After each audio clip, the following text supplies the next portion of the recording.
Good morning. Torrential rains continuing to cause chaos and devastation across England and Wales this morning.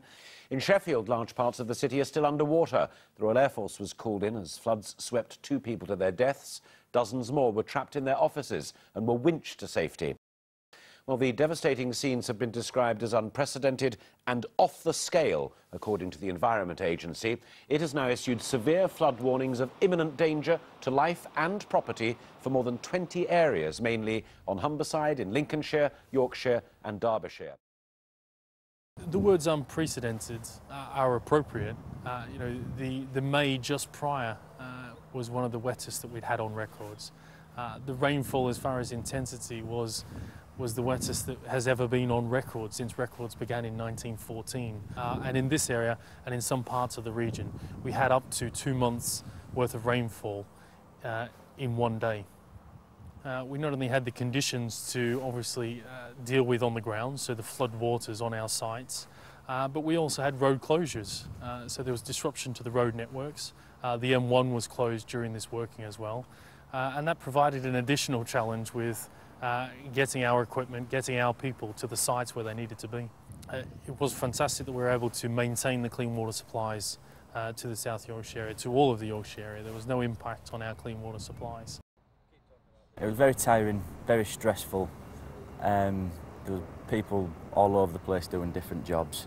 I'd say I was here for maybe 25, 26 hours, getting a bit of rest and then back in for another stretch. It was an all-hands-in approach, and we did call on all of our people to work during that time. Not just the working hours, obviously, 24 hours a day, 7 days a week. The commitment of our people was absolutely tremendous. We had to tell them to go home. The flooding in South Yorkshire was primarily because rivers burst their banks in the deluge. But in Hull, the floods were caused by a complex combination of several factors. In terms of its water drainage system, and indeed its geography, Kingston upon Hull is a complete one-off. It's unique in a number of ways actually. It's alongside the River Humber, but most of the city actually is below normal sea level, which is quite unique in the UK.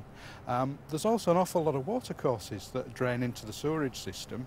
There's a massive runoff from the Wolds area to the west, the Chalk. So it acts almost as a bowl where all the water, when it rains very heavily, collects. And then against that we have to manage the rising tides in the River Humber. I've seen some heavy rains, but I've never seen that so constant and for so long. It just overwhelmed everything, all the sewers and everything. Roads, the drains just couldn't take it. In the 20 years that I've been here, I've never seen it like that.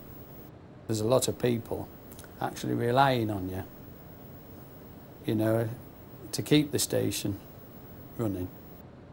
There were local people and they knew that their homes themselves were under threat of flooding, and some of those people were that dedicated that they were working when their homes were flooded. My problem was trying to get some sleep in, just getting home, battling through the floods and that, getting home, getting the sleep and then trying to get back for the night time. That day I think I got home about 1:30 in the morning of the 26th and I was pumping my own house out while 4:30 in the morning. Yorkshire Water had been updating and enhancing their operations in Hull long before the events of last summer. Up to the 1990s, all the water, including the surface water, was pumped directly into the River Humber, untreated. Clearly with the Urban Wastewater Treatment Directive that couldn't continue, so the company constructed a brand new sewage treatment works, and in order to get the flows from East and West Hull pumping station we had to construct a large interceptor tunnel, 3.6 metre diameter, that collects the water from the west of the catchment, brings it along, picks up flows from East Hull and to here at the treatment works. That project in itself was the single biggest project in Yorkshire Water's history, just short of £200 million, a big commitment to the city. Since the floods, Yorkshire Water has increased its commitment to improve the resilience of the drainage network throughout the region. We had 35 sewage treatment works and over 100 of our pumping stations affected across the Yorkshire region. And the fantastic work that was done in the first few weeks and months allowed us to ensure robust, compliant, safe operation of our assets and service to our customers. As we are putting mechanical and electrical equipment back in, we are considering the location of that equipment with reference to flooding and the risk that it has of future floods. We need to maintain our high standards, and that's why we need to replace that equipment, and that's at a cost of £50 million at those pumping stations and works. At East and West Hill Pumping Station, we're actually investing £16 million to put in additional pumping plant, replace pumping plant that's becoming to the end of its normal asset life, and we're opening up the channels that are in the pumping stations so that we can push as much possible water through the stations out into the river in an emergency situation like we saw last year. One particular flagship project now bears testament to what can be achieved when all the key stakeholders work as one. Okay, we're at Bransholme Surface Water Pumping Station, the site which suffered severely in the floods last year. And what you can see behind me is the construction of a facility to provide 100% standby pumping capacity. Something that would normally take 6 to 8 months, and what we're delivering is the project within 6 weeks. The pumping station itself, inside there are diesel-driven pumps, and these were inundated in the summer floods last year. And we've carried out £500,000 worth of investment to improve their performance.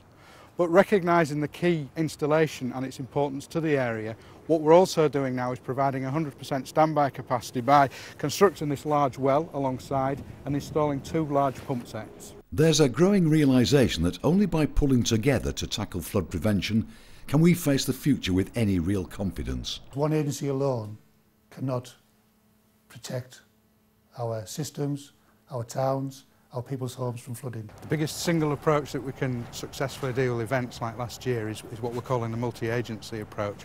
Clearly we're committed to investing in the city, but we're just one of a number of people that have an influence on how we manage events such as last year. We are working with the Environment Agency. We are working with Hull City Council. I think what we have learned from it is that there's an awful lot more needs to be done in terms of communication between the various bodies, actually getting around the table before these events happen to plan for them. You know, that multi-agency approach which people speak about, we do need to move towards that.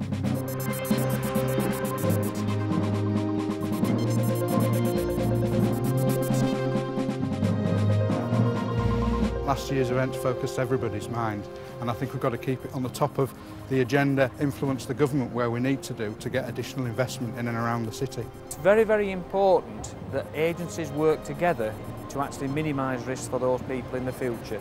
We had 666 people and 72 businesses flooded in Barnsley. We don't want that to happen again. We can't control nature, but what we can do is learn to live and cope with it. You have now the clear lines of communication between the Yorkshire Water, the council, the emergency services, and people are now in a place where if this happens again, they'll be able to respond much better. Yorkshire Water is committed to playing our part well. We've played our part well in the action we've taken to date, and we're committed to playing our part well in the future with the other agencies for the benefit of the region and our customers.